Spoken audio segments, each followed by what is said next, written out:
Prajoto. Waalaikumsalam.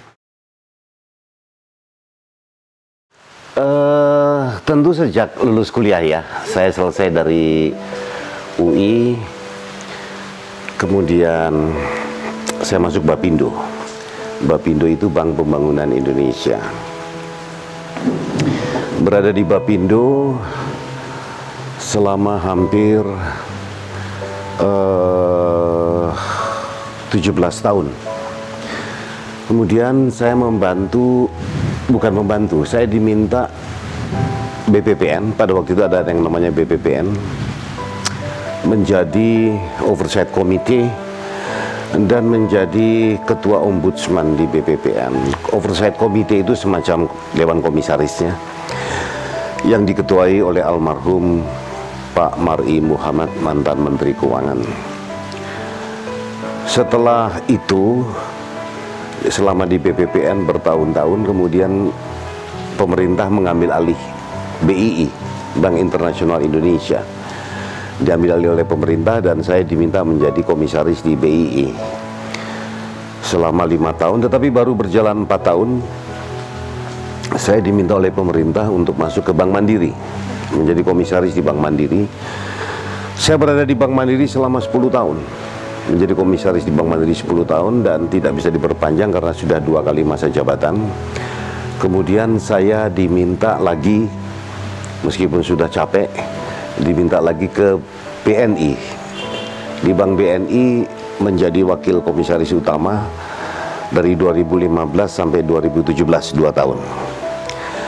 Dan setelah itu saya berhenti dan menjadi gelandangan seperti sekarang ini.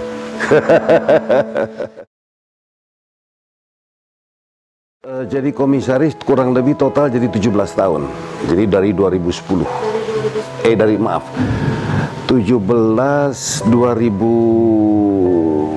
Dari tahun 2000.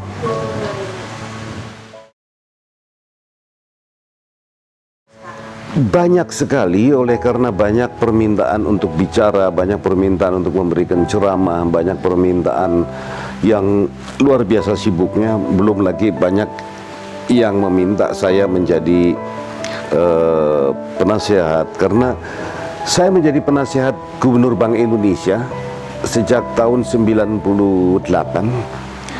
sampai terakhir di eranya Pak Darmin Nasution, mungkin sampai 2015 ya, 2015. Kemudian pada saat itu, di antara itu juga OJK meminta saya menjadi penasehatnya. Jadi ada beberapa kegiatan-kegiatan seperti itu yang harus memiliki kemampuan membagi waktu, itu yang pertama. Yang kedua, harus memiliki kemampuan untuk bekerja dengan hati agar supaya itu tidak menjadi beban, sebab kerja itu adalah ibadah. Kerja itu adalah sesuatu yang harus disyukuri. Kerja itu adalah sesuatu kepercayaan. Kerja itu adalah amanah. Kerja itu adalah bukti bahwa kita cinta kepada hati kita sendiri. Kurang lebih seperti itu.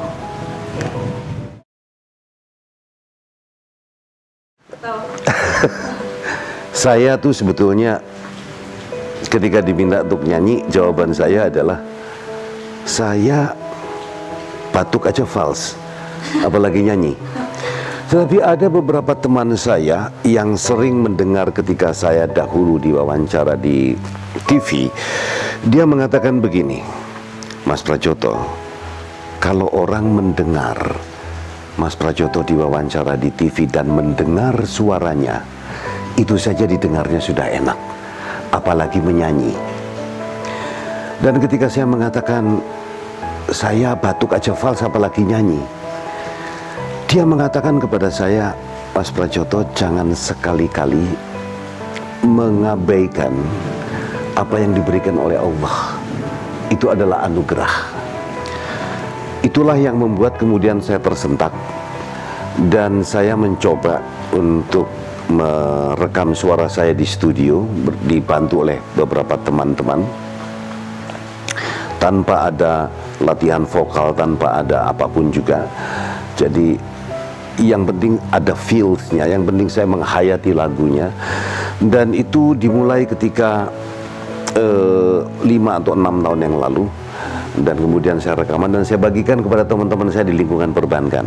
Jadi tidak dijual itu CD-nya, itu hanya untuk keluarga. Dan tujuannya adalah, pertama, bukan untuk menunjukkan bahwa Prajoto itu seorang penyanyi. Tujuannya adalah pertama, mengabadikan apa yang disebut sebagai anugerah dari Allah Subhanahu wa Ta'ala. Yang kedua adalah untuk memberikan kebahagiaan kepada semua orang yang mendengarnya. Itu aja. Nyanyi, kalau dikaitkan dengan pertanyaan tadi, memang bisa membuat stres menjadi hilang. Selain nyanyi, yang membuat stres menjadi hilang itu zikir. Yang membuat stres menjadi hilang itu adalah menggetarkan hati. Yang membuat stres menjadi hilang itu adalah mendekatkan diri kepada Allah. Yang membuat stres menjadi hilang adalah menghadirkan kalbu, hudur al-qalbi. Ya. Jadi itu yang membuat saya senantiasa tidak pernah terpikir untuk hal-hal yang seperti itu. Tekanan-tekanan menjadi hilang. Ya. Dan terutama manusia itu harus memiliki kemampuan untuk bekerja dimanapun juga, mendahulukan kejujuran. Jangan seperti sekarang kita melihat orang ditahan oleh KPK, kemudian memakai baju tahanan, keluar dari ruangan itu dengan tersenyum-senyum, seolah-olah tidak terjadi apa-apa, seolah-olah martabatnya tidak jatuh. Oleh karena itu, semasa saya masih menjadi komisaris, saya sering berkata kepada semua teman-teman kolega, berhentilah bertengkar dengan hati sendiri. Sebab kalau kita mempunyai kemampuan untuk berhenti bertengkar dengan hati sendiri, maka manusia itu akan dibimbing oleh hatinya, raganya dibimbing oleh jiwanya. Itu hakikat dari kehidupan. Kehidupan manusia hakikatnya berada di sana, salah satunya. Itu saja. Berhenti bertengkar dengan hati adalah hati yang terdalam di dalam setiap manusia, sanubarinya itu senantiasa berkata dan mengetahui mana yang baik dan mana yang buruk. Ketika kita mendekati yang buruk dan kita kemudian mengabaikan apa yang disuarakan oleh hati, maka kita sudah berani bertengkar dengan hati sendiri. Ketika kita berada di dalam lingkungan perbankan, kita bekerja di sana, kemudian datang seseorang yang katakanlah ingin mempermudah agar supaya kreditnya cepat keluar dengan cara memberikan uang, dengan cara memberikan apapun juga. Itu pada detik yang bersamaan, ketika kita berkompromi terhadap itu, maka kita sudah bertengkar dengan hati sendiri. Hati sendiri kok diajak berkelahi. Jadi menurut hemat saya, hakikat dari governance, hakikat dari kepatuhan itu berada di sana. Ada, kalau di perbankan ada yang disebut kepatuhan. Kepatuhan itu kepada rule and regulation, kepatuhan itu kepada aturan-aturan. Tetapi di samping kepatuhan ada juga kepatutan. Apakah ini patut? Apakah ini pantas? Apakah ini layak? Yang pertama berakar di rule and regulation, sementara kepatutan berakar dari etika, dan etika berakar dari kemampuan kita untuk menjaga hati dan tidak membiarkan kita berkelahi dengan hati kita sendiri.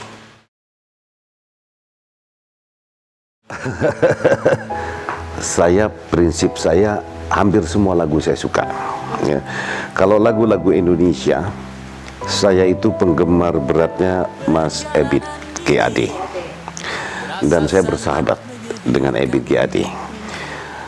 Lagu-lagunya Ebit GAD itu memiliki karakter, bahwa dia bercerita tentang cinta, bahwa dia bercerita tentang ayah bunda, bahwa dia bercerita tentang alam, tetapi tetap saja lagu-lagunya punya karakter. Saya kira motret ya, saya senang motret. Semua cucu-cucu saya itu saya potret dan saya bikin albumnya masing-masing. Ya. Cucu saya 5, cowoknya 2, lakinya 3, karena cowok semua jadi 5 ya. Jadi itu kemudian juga saya pergi ke manapun saya selalu membawa kamera untuk mengabadikan keindahan alam. Dan keindahan alam itu adalah ciptaan dari Allah Subhanahu wa Ta'ala. Oleh karena itu kita harus menangkap itu tidak dengan mata, kita menangkap itu dengan hati. Ini adalah keagungan Allah, ini adalah keindahan Allah. Saya belum pernah seumur hidup saya mendengar ada manusia bisa menciptakan gunung. Itu semuanya adalah ciptaan dari Allah Subhanahu wa Ta'ala. Jagat raya ini diciptakan oleh Allah Subhanahu wa Ta'ala. Oleh karena itu kita bukan hanya harus menjaganya dengan ikhtiar-ikhtiar yang bersifat fisik, tetapi juga bersifat batiniah. Kita harus memiliki kemampuan untuk menjaganya. Oleh karena itu manusia yang setiap melihat, saya selalu mengatakan begini, manusia harus memiliki kemampuan untuk belajar dari apa dan siapa saja, termasuk belajar dari daun yang tanggal dari dahannya, dan kemudian daun ini dihembuskan oleh angin, dia bergerak kian kemari. Keindahannya adalah daun tidak pernah membenci angin. Belajar dari hal-hal yang kecil seperti itu, belajar dari alam, melihat keindahan alam dengan batin, dengan hati, itu akan membuat manusia itu semakin tunduk kepada yang maha agung. Dan insya Allah kita berada di dalam tingkat khusyuan, insya Allah ya gitu. Anak-anak muda Indonesia itu sekarang berbeda dengan zaman ketika saya masih muda, tentu saja. Kenapa begitu? Karena setiap zaman ada orangnya, dan setiap orang ada zamannya. Anak-anak muda sekarang menurut hemat saya jauh lebih kreatif, jauh lebih dinamis, dan jauh lebih memiliki kemampuan untuk mengatur dirinya. Itu sebabnya saya tidak heran banyak anak-anak muda yang membuat usaha-usaha, jenis-jenis usaha yang beraneka ragam dengan akalnya, dengan kemampuan-kemampuan intelektualitasnya, dia bergerak ke sana.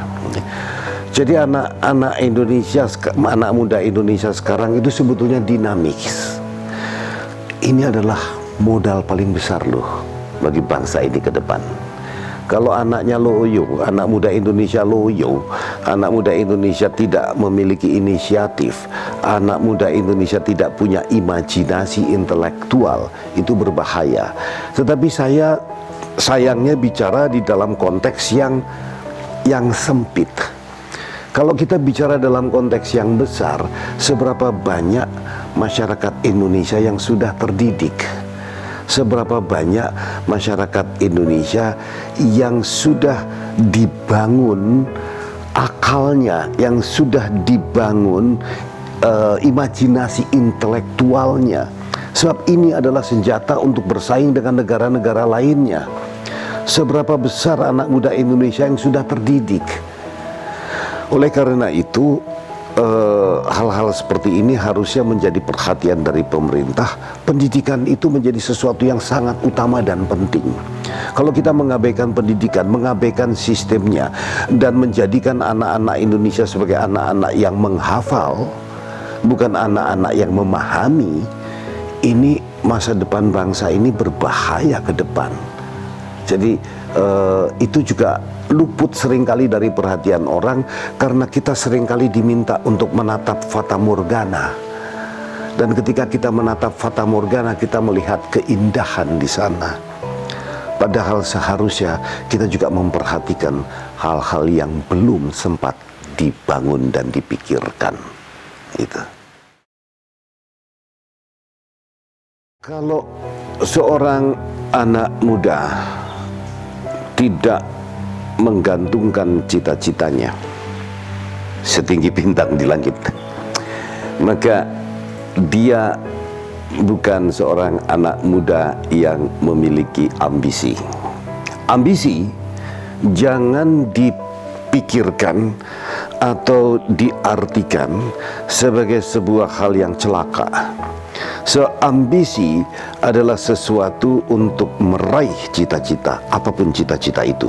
Ada yang ingin menjadi dokter, ada yang ingin menjadi presiden agar supaya bisa berbakti kepada rakyatnya, ada yang ingin menjadi bankir dan sebagainya dan sebagainya. Cita-cita saya dari dulu menjadi bankir, dan itu sudah tercapai di dalam tingkat yang paling tinggi. Selesai. Kalau saya ditanya, apakah masih ada cita-cita lain yang belum bisa diraih? Ada dan banyak. Apa itu? Yaitu saya merasa selama ini saya belum mampu untuk berbuat baik kepada manusia sebanyak-banyaknya. Saya belum mampu untuk mengabdikan diri saya kepada manusia dan kemanusiaan. Dan saya juga ragu apakah saya sudah mampu sholat dengan khusyuk. Sebab di dalam surat Al-Mu'minun disebutkan, qad aflahal mu'minun, berbahagialah orang-orang yang beriman. Apa itu yang beriman? Di dalam surat selanjutnya disebutkan, yaitu orang-orang yang sholatnya khusyuk. Jadi kalau saya sholatnya tidak khusyuk, sangat boleh jadi saya tidak berbahagia, dan sangat boleh jadi saya belum beriman. Kemampuan seseorang untuk menggetarkan mata batinnya itu adalah hakikat kehidupan yang paling tinggi ketika dia berhadapan dengan Allah, ketika dia sujud kepada Allah. Dan pengabdian kepada Allah yang paling agung adalah ketika kita berbuat baik kepada sesama manusia, menyantuni anak yatim, menyantuni kaum duafa. Dan itu cita-cita saya yang belum terlaksana. Insya Allah saya memiliki kemampuan untuk membangun secara fisik rumah untuk anak-anak yatim.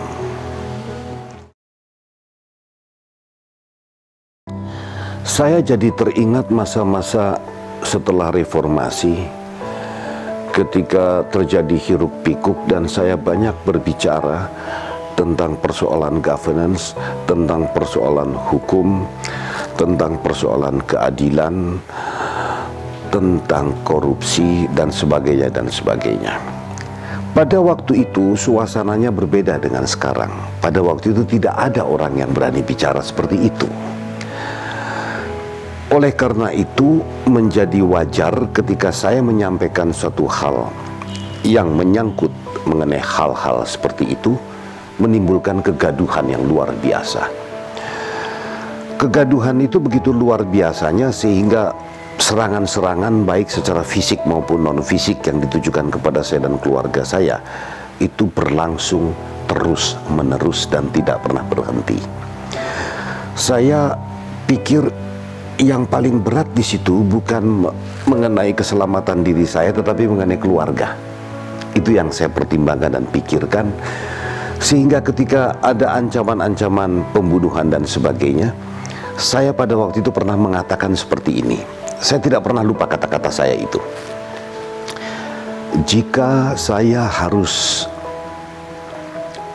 mati menghadapi persoalan ini, maka saya percaya bahwa Ibu Pertiwi akan memeluk jasad saya dengan senyum kebahagiaan.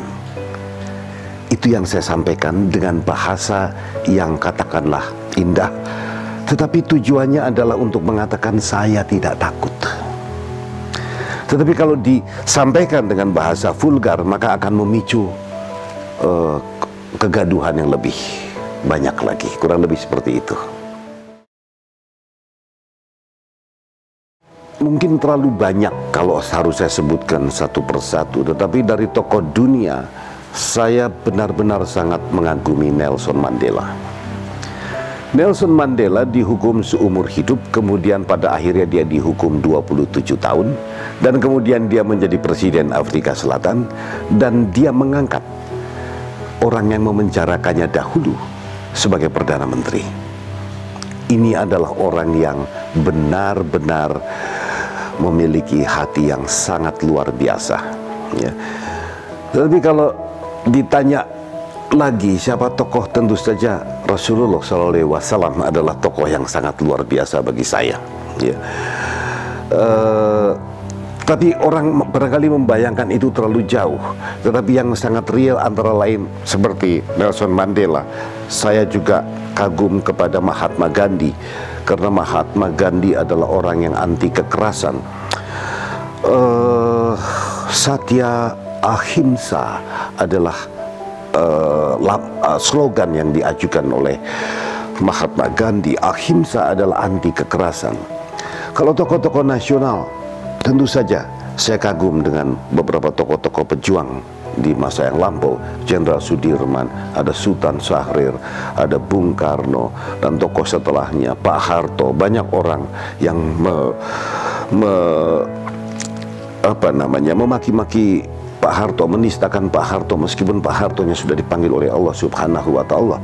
Saya selalu berkata kepada teman-teman, kita harus belajar dari keindahan yang diberikan oleh para pemimpin dan mempelajari kesalahannya, dan jangan kita menghujat para pemimpin kita. Pak SBY juga saya memiliki kekaguman terhadap beliau karena kalem, teguh, dan orang yang berhati-hati di dalam mengambil keputusan. Tokoh-tokoh lain banyak sekali yang saya kagumi, tetapi kalau disebutkan satu persatu barangkali kita tidak selesai ini, ya. Never ever give up. Jangan pernah menyerah. Jangan pernah diliputi oleh duka lara ketika terjadi kegagalan, terjadi sesuatu yang menghambat perjalananmu. Oleh karena itu, teruslah berusaha. When there is a will, then there is a way. Jika kemauan ada, pasti ada jalannya. Jangan kemudian cepat menyerah, ya. Kepada anak-anak muda saya harapkan seperti itu. Kemudian jangan berhenti belajar.